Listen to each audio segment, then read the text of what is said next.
Maresca's Chelsea absolutely destroyed Graham Potter's West Ham 5 goals to 1 at the London Stadium. Today we'll be looking into the tactics on how Chelsea came from a goal down to win comprehensively and take home their first 3 points of the season.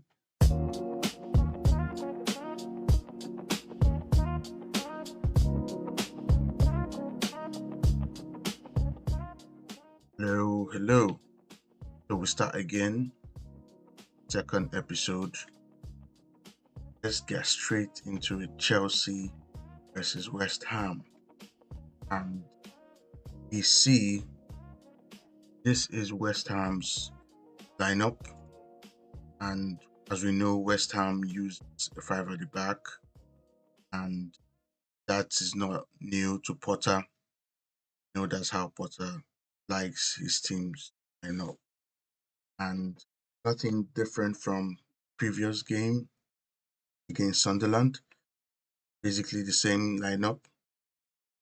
And Chelsea's lineup as well, very bit changed from the previous game against Crystal Palace. Tosin comes in for Achimpong.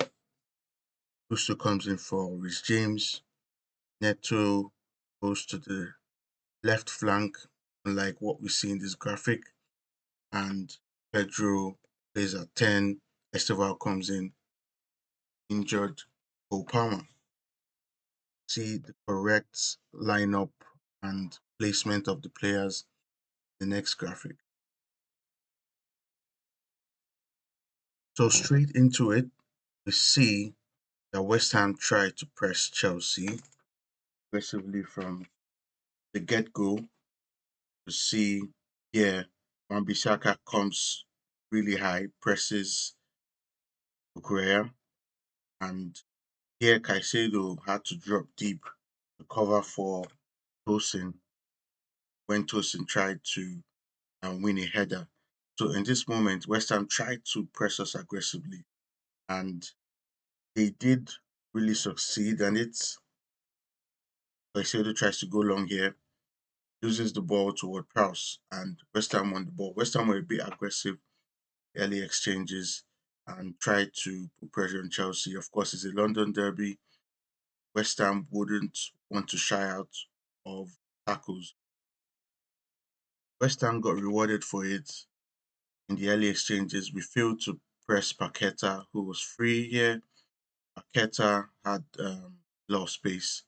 Instead of trying to look for a pass, saw it fit to shoot from long range.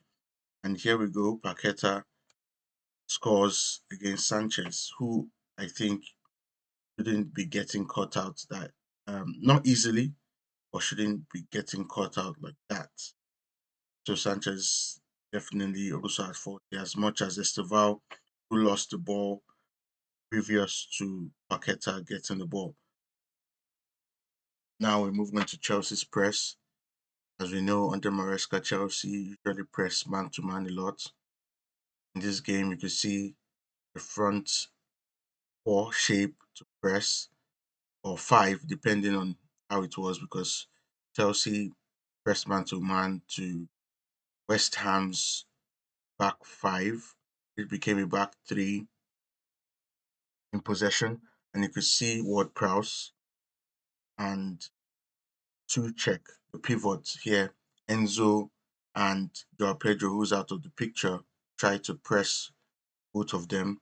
The lap covers his centre back and tries to press Hermansen, the goalkeeper.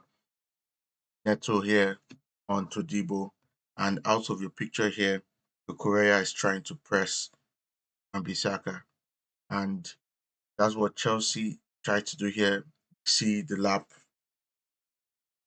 cover shadowing his defender and blocking the passing lane to him and pressing Hermansen, the goalkeeper. At the same time, Chelsea already boxed them to the byline, and Hermansen tries to clear the ball. Chelsea wins. So Chelsea were really good pressing West Ham, forcing them to go long a lot. Of course, Chelsea had most of the ball, and Chelsea not just pressed well, really counter pressed well. You will see that in Joe Pedro's assist for Pedro Neto's goal. Before we do that, let's look at Chelsea's build-up shape. Chelsea, of course, against back fives with Maresca uses diamond midfield. This time, Palmer couldn't start. Esteval started in place of Palmer. And for the first time, Joao Pedro and Delap started together. So that means that Joao Pedro was the tip of the diamond. And even if Palmer played, Palmer would have still played where Esteval played on the right side of the diamond. And you could see here Enzo on the left side, Caicedo at the bottom of the diamond, and Tosin is back, and he was at the middle of the back three. So, of course, West Ham would have watched Palace last week, and they did try to emulate parts of what Palace did last week. And you can see here the front three of West Ham tried to um, block passing lanes and at the same time try to press the back three of Chelsea. But there were differences between West Ham's shape and the actions in the shape to Palace's actions in their own shape last week. And we will see the differences here. Again, at times you could see Enzo did drop deep a lot of the time to assist Caicedo in build up. So it wasn't really just rigid, it was very fluid. And you will see some rotations in the fluidity of the shape as well. But this is what we could see Enzo dropping deep to assist in the build up. I think Enzo had a lot of touches. A lot of the time, you could also see this. Sanchez formed the back four, his back line.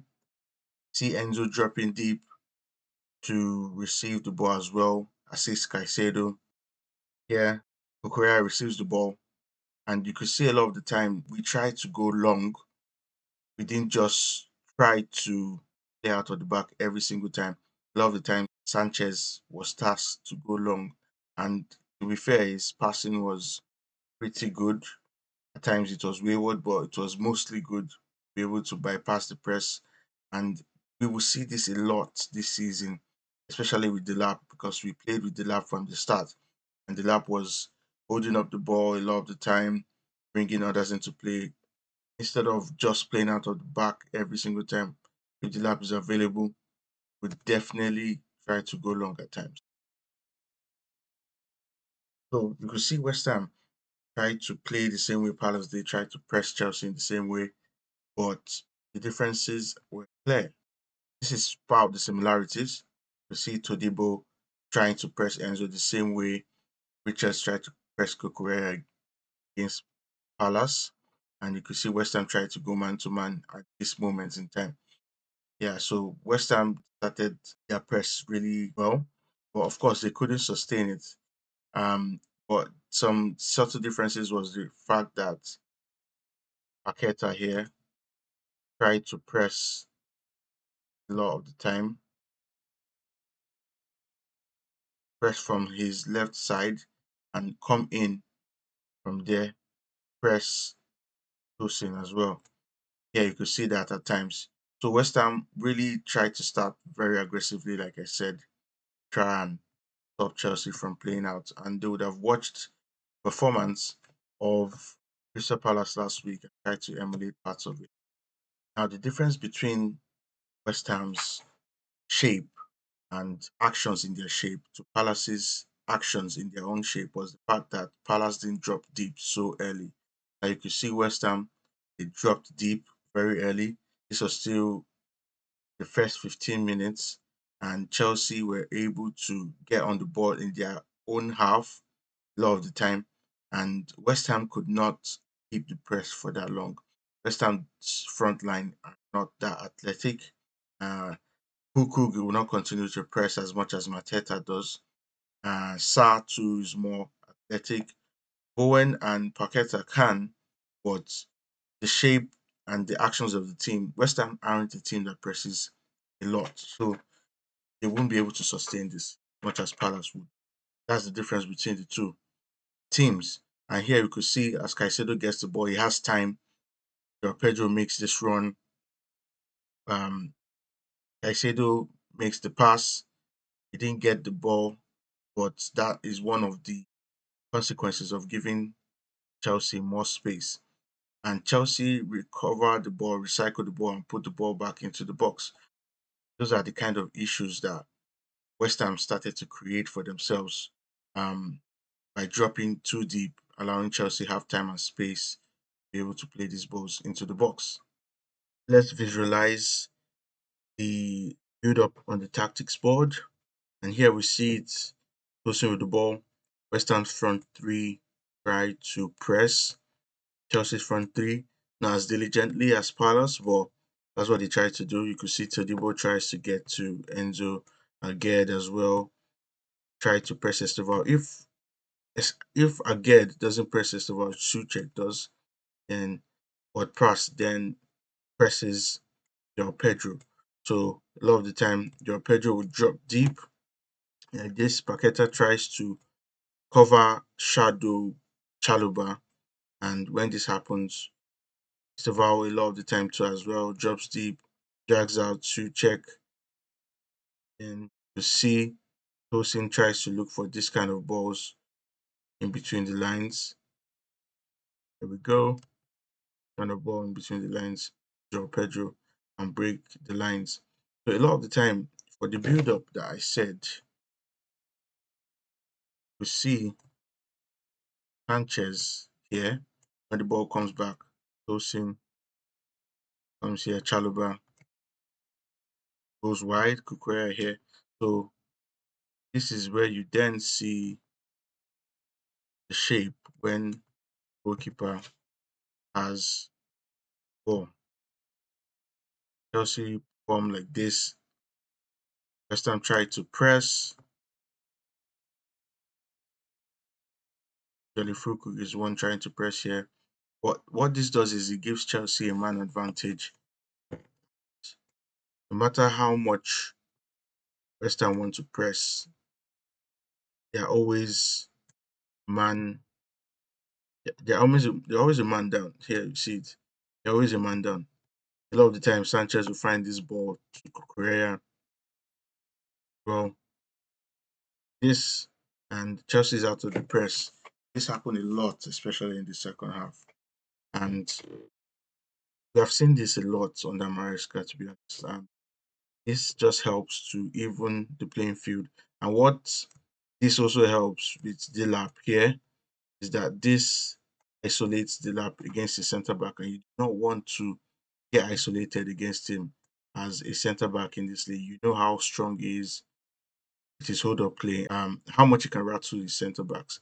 So Sanchez also would go long to the lap, and Delap can open up the play for his teammates that then arrive like this. That is, yeah, the ball comes like this. Then you can see space has opened up. You don't need to play out of the back every single time. That's what Delap offers us, and that's what he brings to the team. One of the things he brings. Um, so that's how Chelsea tried to do a lot of their build up. Go long. Sanchez was instructed to go long a lot of the time, not just keep it ticking short. So what Sanchez does is he sends the ball mostly to the wing, where our fullback in Gusto and our winger in Neto would receive the ball. It would be easier to win it a bit more if it's wider, or sometimes the ball just comes uncontested to the fullback or the winger, and we build up from there. At times, the lap wins the ball, we get the second ball, and we move from there. That's how he also built up against West Ham. And it will be very important against teams like City, Liverpool that really press well. That will be very valuable. Another change in our build up compared to Palace was the fact that Tosin came back into the starting lineup.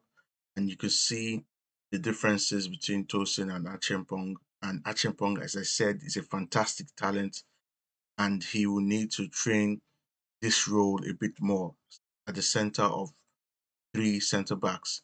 But Tosin is already a natural fit for this role. So Tosin is a passing first centre back, and Achepong is more carry first. So you could see Tosin would tend to look for balls like this between the lines a lot more, as much as Cole does. So you see Tosin here finds the pass to Joao Pedro, but at the same time, Palace was more compact than this. The differences between Palace and West Ham weren't as compact as Palace were. Not they were not as diligent closing their man as Palace were. So we see it here. Tosin breaks the line here to Joao Pedro. Joao Pedro receives the ball and lays it off for Chaluba. Chelsea start an attack. I think this was even when we lost the ball, ironically, because here Esteval got the ball and tried to take it through for Joao Pedro, but loses the ball. An example of just how more willing Tosin likes to break the lines, and as well the differences between West Ham's shape and Crystal Palace's shape. Tosin here again with the ball. Now he doesn't have a pass on into the half spaces, and the movement from the guys in the middle here, the guys in the center of the pitch, needed to be a bit more better. So Tosin had to wait for angles to change. We see Tosin change his angles, a bit like Achimpong too as well against Mateta, where he dribbled past him a lot of the time. Tosin changes his angle here and gives Esteval the ball in the half space. And you can see again West Ham have dropped deep. They're trying to follow their man. You see Aged is stepping up to try and get to Esteval, but differences are clear. It's not as compact as Palace's mid block. Here Esteval receives the ball, plays it backwards. Now Tosin again, we saw Tosin break the lines a lot more. And in the second half, of course, we were already 5-1 up or 3-1 up, depending on when it was. Tosin here finds the passing between the lines very, very well to Joao Pedro, who receives the ball, flicks it for Delap. Delap receives the ball and finds a very good pass to Esteval. And Esteval did not make much of it, but put him in a dangerous position. That's one of the benefits of breaking the lines really quickly in Maresca's system. You can already see we have men on the last line, and that's what Maresca systems are all about. If you break the lines quickly, you have a 5v4, 4v4, depending on how high the rest of the opposition team's um, defensive line is. So that's why we need to break the lines a lot. Palace didn't really allow that. So see West Ham, we were able to get through a lot. So let's analyze set pieces. And a lot of the time you could see where we tried to set up from the set pieces was Pereira and Estaval would drop deep, fake as if they want to receive the ball from Enzo or Neto, depending on who took corners, and they look as if they want to come and come short to receive the corners, but then start to make their way in the box. See, they then move into the box. Then a lot of the corners we take now are near post corners, balls like this into the near post. You see, ball comes in, and Emerson fumbles this. Caicedo finishes, and we know how to populate the box a lot. The taller guys, Tosin, Chaloba, they tend to stay at the near post. Then the other guys at the back post. The lap always mostly is on the goalkeeper, and here the goalkeeper has no protection. Caicedo finishes the ball, and this goal from Joao Pedro, to see it again, Correa and Esteval make their way into the box, come to receive the ball. but make their way. But you know what this does? It actually just disorganizes West Ham's shape. And if you're tracking this run into the box, Paqueta tried to track Pereira back into the box, but he was already out of position. He wasn't set. He wasn't as ready to deal with the cross. And Kukureya indeed got ahead of him, got the ball, and Joao Pedro taps home. I said taps, but he actually quite muscled his way to make that header, and it's really good. That's part of the strength of Joao Pedro to win headers in the box.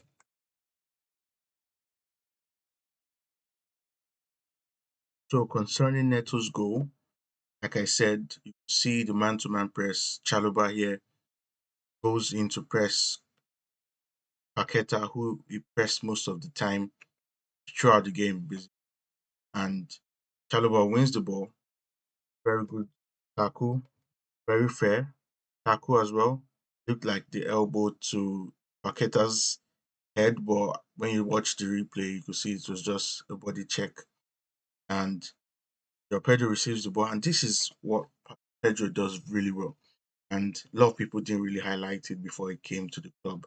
Pedro is very creative with his passes. He knows how to find that pass, the final third, and that's a very smart pass. Like you could very well see that okay, it's Dilap is trying to look for, but this is very good vision, and I think this is what Pedro can be bring if he plays behind the striker. And of course, Pedro can be in the box to receive headers, but we want this guy to be also giving the ball to his strikers, to his wingers like this, and this is what he brings. And Wan-Bissaka sleeps here. Neto gets in behind him, and Neto scores.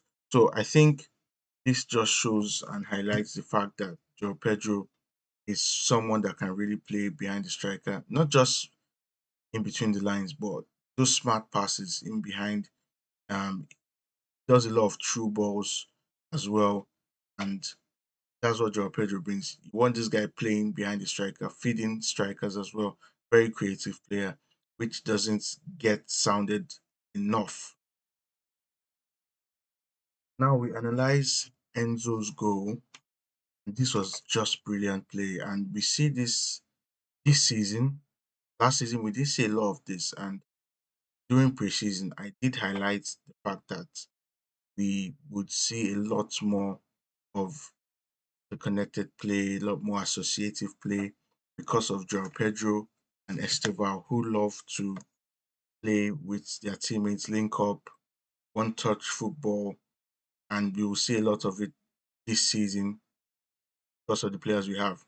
It will even affect Palmer positively as we started to see during preseason too. But you see Esteval here receives the ball, puts the ball to Gusto's feet, but one of the things that Esteval does really well, what makes him what he is the fact that his movement is so great. His movement is so good. You could see he does not stay in one place, and he tries to make that run and receive from Dilap that third man run motion. And Gusto plays a great ball to Dilap. Dilap holds up play really well. Esteval is on his bike, receives the ball with the one touch pass from Dilap, and beats defender that tries to poke a leg out, and he makes that run. And this run was really an accelerated run. He, as much as people say he's not like quick, but can move from 0 to 100 really fast. Just see how he gets the ball, continues to make his way to the byline, and is very smart to know that Enzo is there waiting for a tap in. Very good piece of play from Esteval. He orchestrated the whole thing from start to finish, and he looked a bit like how Messi does that. I'm not comparing both of them, but it just reminded me of how Messi or even how Hazard orchestrates play from deep. Very smart piece of play, and this is just what he brings. He has a very good football brain, intelligent, and that's Esteval for you. And that's one of the things that Enzo taps the ball into the net. And Enzo, of course, we know Enzo has kind of mastered the art of arriving late into the box under Maresca, and he adds another goal to his tally.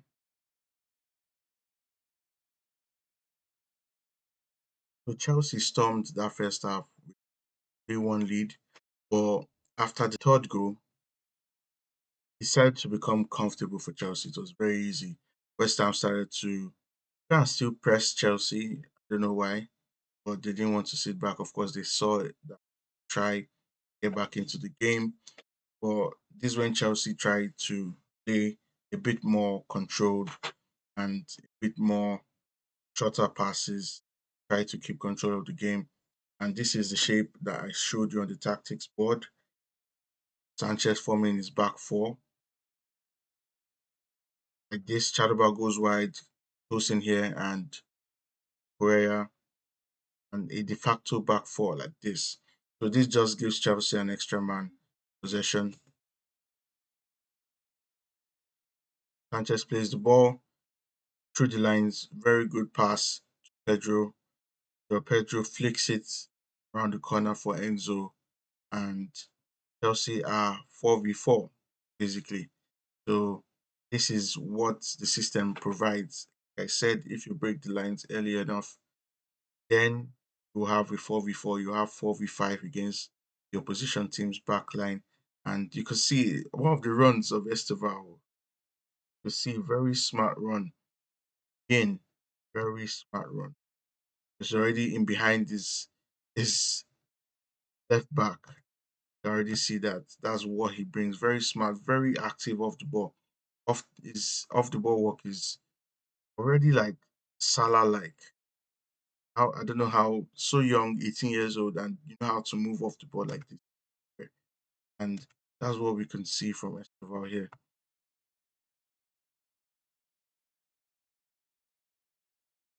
Chelsea creates a big chance. Neto cuts back for Enzo, but Enzo blazes over the bar. You could see again, this was when Reece came onto the pitch.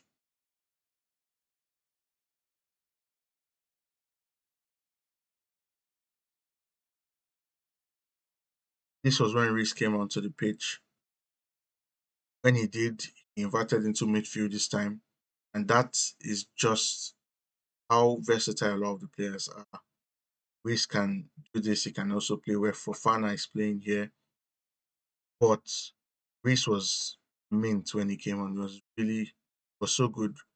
That ball to Esteval behind where Esteval fluffed, which we will see, is one of the examples of what he can do when he plays from midfield. Very good player. So, but you could see the fluidity as well here when Reece came onto the pitch.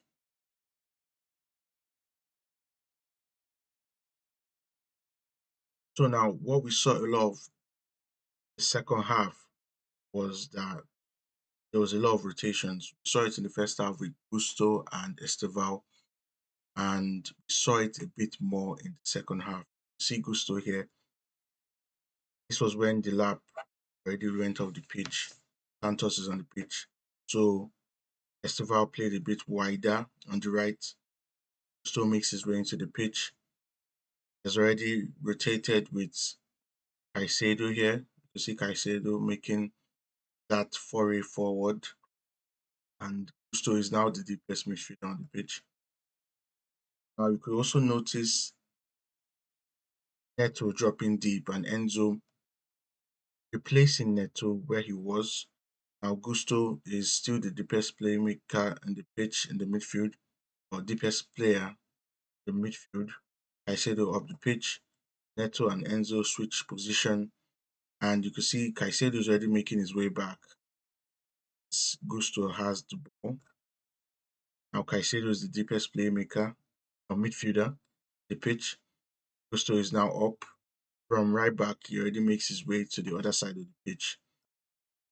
And here we see Esteval, um, now the widest winger here, right winger, where Gusto was playing in the first half. So you can see how the rotations, how fluid they are. You can also see Neto back at left wing, rotated again with Enzo Fernandez. So you can see there's a lot of movement here, a lot of movement and rotations.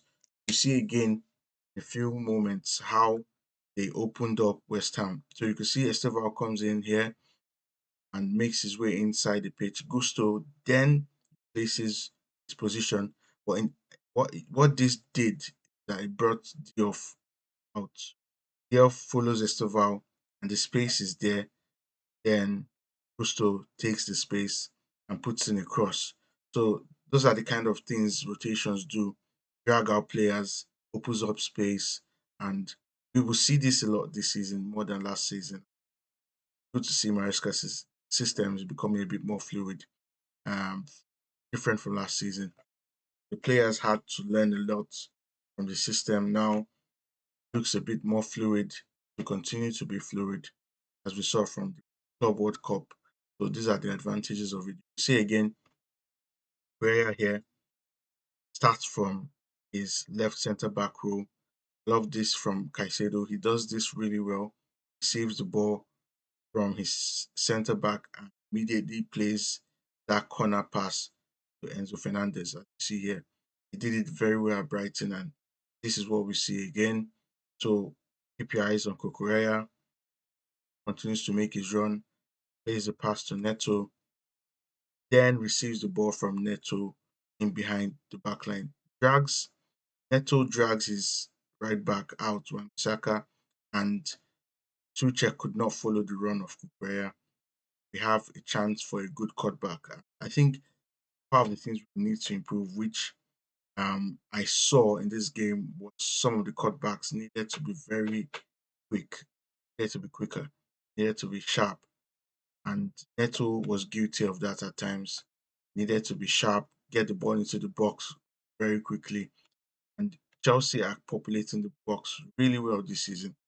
We see up to five players are in the box, and this is going to be very interesting because when you populate the box this much, any rebound that comes from any shot or cross can fall to anyone in the box and we take advantage. You see that in the set pieces, and that's why I need balls into the box very, very quickly, and this will benefit us a lot this season. Another thing to note is box high line, and we're not new to this. We see this from Maresca's team a lot of the time, and we are able to, when we reach the edge of the box, just delay that second and allow the opposition team's players to then make their way offside. And you see it here, Pereira and the rest of the back line, they are on one page. They know what they're doing. Todibo gets himself offside. This is a goal, but it's ruled out outside. I think we kept West Ham offside a few times. I'll check the exact number. At the point I saw it in the game, it was five. And we will see again here, West Ham make themselves offside. Bowen tries to run in behind, and Paqueta tries to play this ball. But look at the way we use the 18-yard box, the edge of it to make sideline, and that's really smart. We have improved at this because last season this cost us a lot of problems. Teams could just find that ball. You could still see it. If Paqueta wants to make this pass cross to Diouf, can do that. And that's you can do that. You can see, and if Esteva doesn't track his man, that's an issue. You see that you saw that against Arsenal. Gusto didn't track his man, and Martinelli scored. So it has downsides to it. But if it's performed well, have a very good offside line that is deep and catches defensive uh the opposition team code. You see it here. A lot of teams will try to use this against us this season again, but depends on how well we keep the line seed. Team had a very high XG, not as high as the goals we scored, but very high XG compared to the XG conceded. And this is a very good trend. Didn't allow up to 1 XG against Palace as well.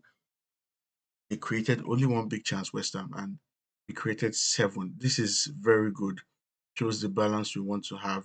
It shows we will have a good defense this season. I said it before, our defenders currently they might not be individually world class. The only players that you could say that on their day they could be world class is Fofana on the way to being world class, just a long way away. But you could see that he has that talent to be his Pong. And to see that despite not have that star power like Cole is at centre back, everyone comes in and does their role, this system really well. See when Tosin came back into the lineup, Tosin's ability to find passes in between the lines is very important to this system. Chalobah's ability to win the ball high up, very important to the system. Being an aggressor, the system, very important. For Fanato as well, being an aggressor, very important. So everyone does their role really well in the system. So I would say the sum of all our defenders is going to be greater than an individual this season, and that the role they play in the system is going to be very important because everyone plays to their strength. So that is the game where that's how we were able to dissect West Ham, hammer them with the set pieces, with where we played long balls, the Lab's ability to hold up the ball, and the ability of Pedro and Esteval to play off that and also create Pedro, his ability to create for Neto, and that and more. And this isn't what I would say is a vintage 5-star performance. There's a lot to come from this team. There's a lot more to come from this team. The lab can get more chances. We can put more cutbacks into the box, like I explained. There's a lot more to do come from this team. And Maresca echoes the same thing as well. Press conference that we can do much better, and when we are able to do much better, be scared, guys. Be scared because this team very good, very good. This is without Palmer as well. So I can't imagine with Palmer in the team, and we're a much better team with Palmer in it, no matter what anyone says. Rhys James didn't even start this game as well. So with Rhys James, we are also a better team. And that is what we will see without even seeing Simmons um, into this team. So there's a lot to come from this team. And say this is just maybe 60% of what this team can. A lot more to come. And that is me. I hope you enjoyed this. Please like and subscribe channel. It's the second episode. Hope you enjoyed it. More to come out.